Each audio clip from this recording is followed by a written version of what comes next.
Hello, everyone, and welcome to another episode of Tell Your Story. I'm your host, Todd Nesloni, and each week I look to bring you a different guest who has encouraged, inspired, or challenged me in one way or another and bring them on to share some of their story in hopes that it inspires you to tell some of yours.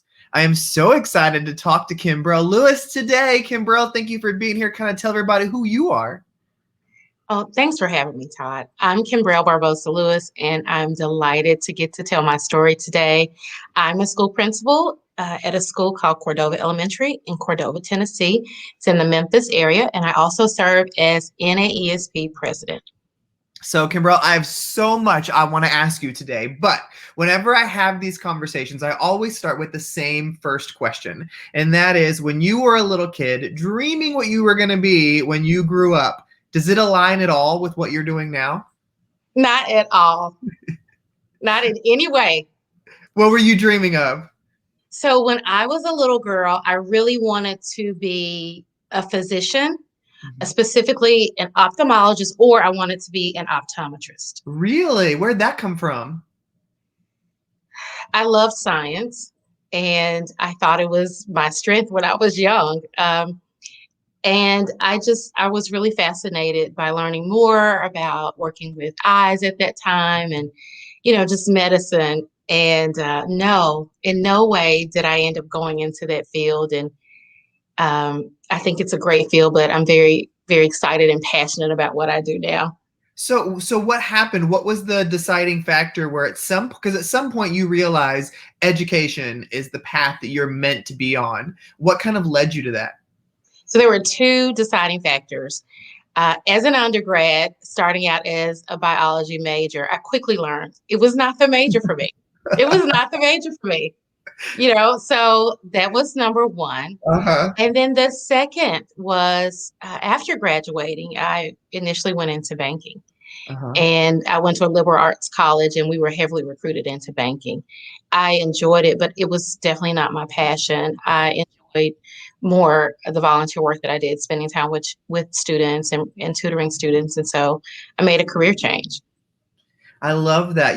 And what I always find interesting though is when people figure out that education's for them, I think everybody's naturally drawn to either the elementary age or the secondary age. For you, was elementary just that natural place you were drawn to, or were you kind of like, I just love working with kids, and then you just ended up in elementary?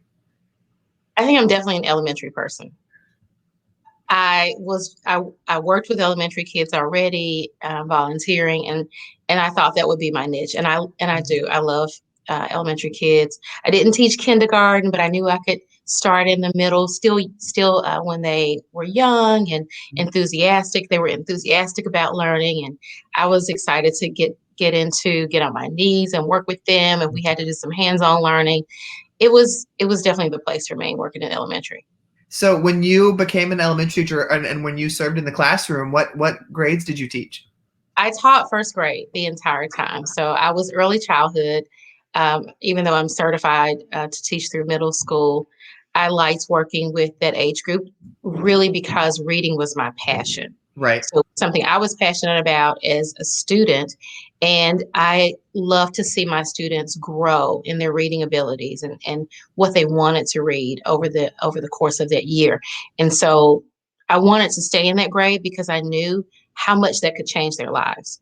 Right. And the impression it made on me to see my students grow, for example, a couple grade levels in their reading ability in a year, or even just to become where they were on grade level.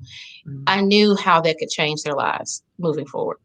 Well, I gotta say, I love hearing this because I find it so interesting that growing up, your dream is to be in science. You realize when you get to college, that's not quite where I want to spend my time. And then when you become a teacher, you fall in love with the reading instruction. And that's so funny. And I say that because I taught math for 7 years in fourth and fifth grade. But when I became a principal and started doing my research over ELA instruction, I fell in love with reading instruction as well. And so I love that.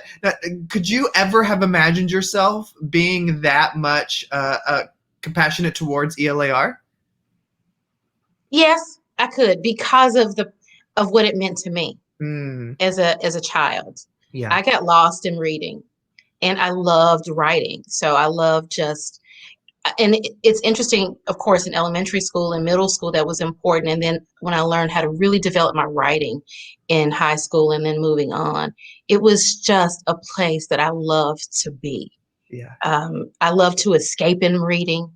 I love to also, of course, read nonfiction. Mhm. But it was such a passion of mine. And now um, it's so funny that sometimes I have to make myself take the time to do reading for pleasure because Yeah. I remember how much I love it. So no, I'm not surprised when I look back Yeah. that that's what I love the most about teaching because I loved it the most as a kid.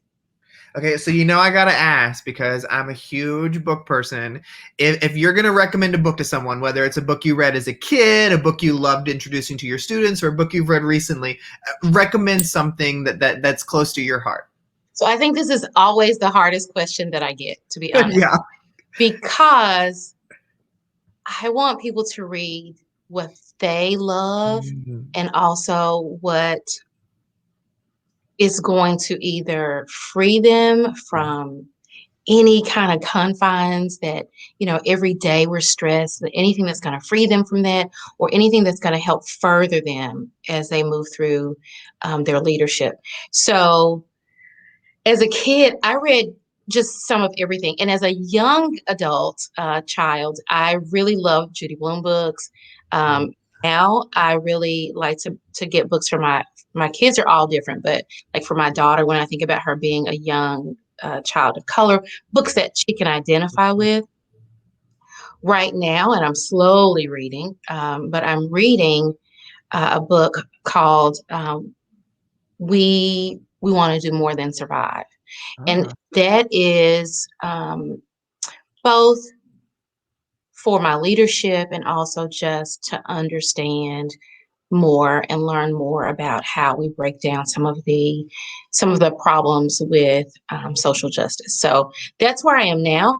I would say anyone who's looking to be in leadership or enrich their leadership, there's tons of books out there, including some by our friends. Mhm. But just the staples for me as a leader, recent staples were Leverage Leadership 2.0 and What Great Leaders Do Differently. I think those are what great principals do differently. I think those are kind of little essentials that I keep on my shelf to refer back to. It's so funny. I love that you also struggle with recommending books because I'm the same way. I'm very much of these books are important to me right now.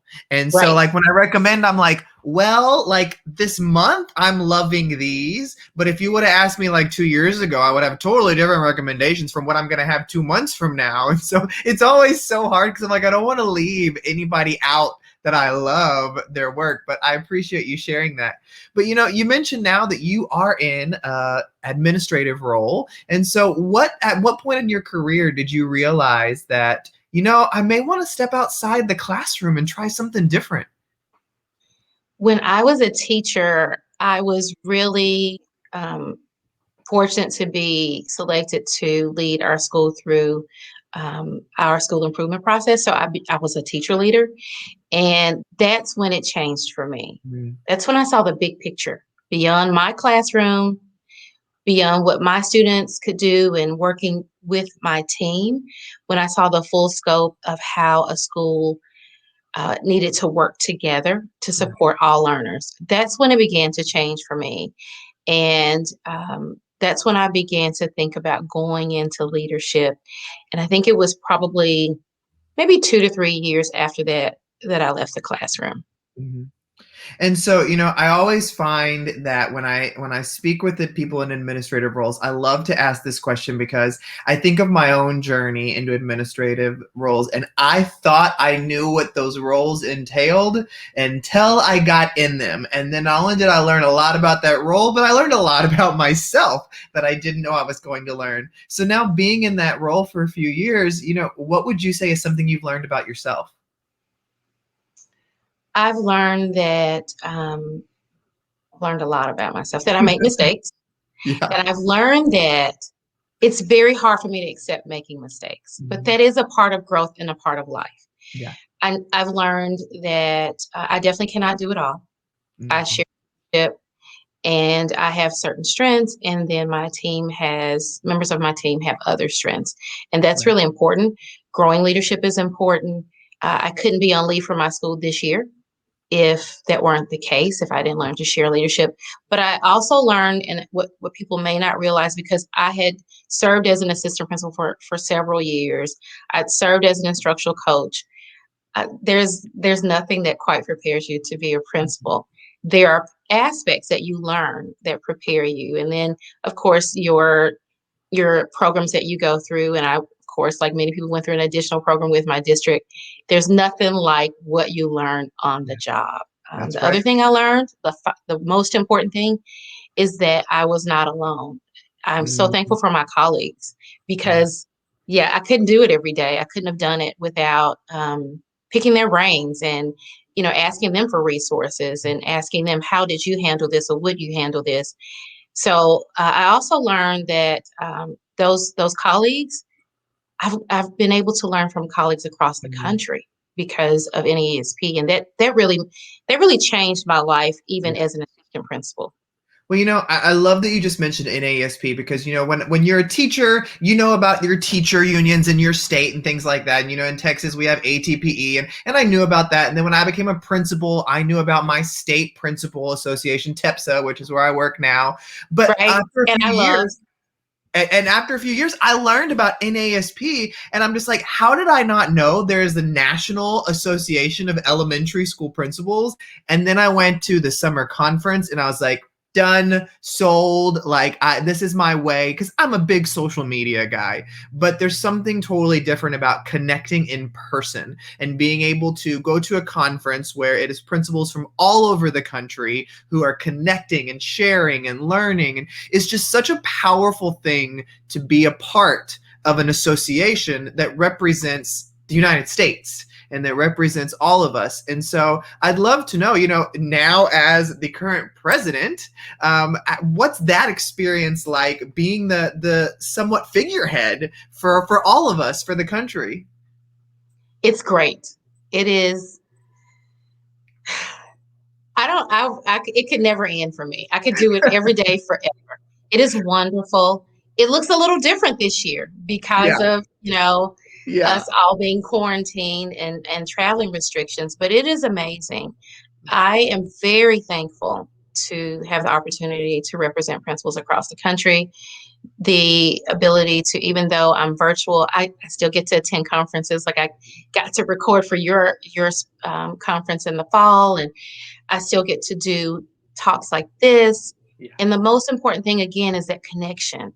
And the resources that are there from NASP are amazing. I Yes. was not a big social media person, Todd. I was not. But NASP helped me to expand that, right? So I find that I'm connecting with even more people as president, and I don't take it lightly. I don't take the responsibility lightly. I want to be a voice for everyone, and I'm very thankful for that opportunity. It is one of the best things that has ever happened to me.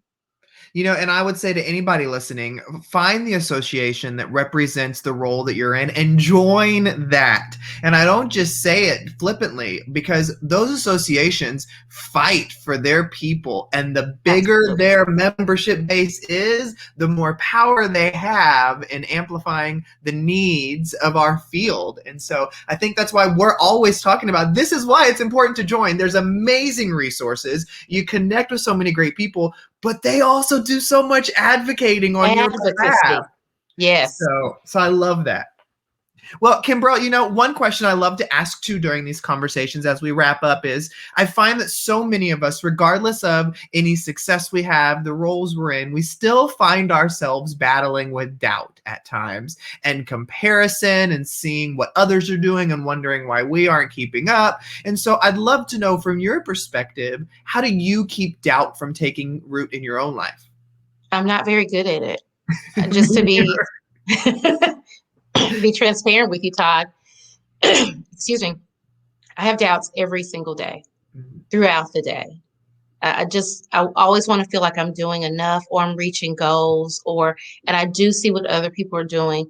But what I have to understand, and I keep revisiting is that there is a perfect plan for my life, and I'm doing everything I can to work in that plan, to work in that calling.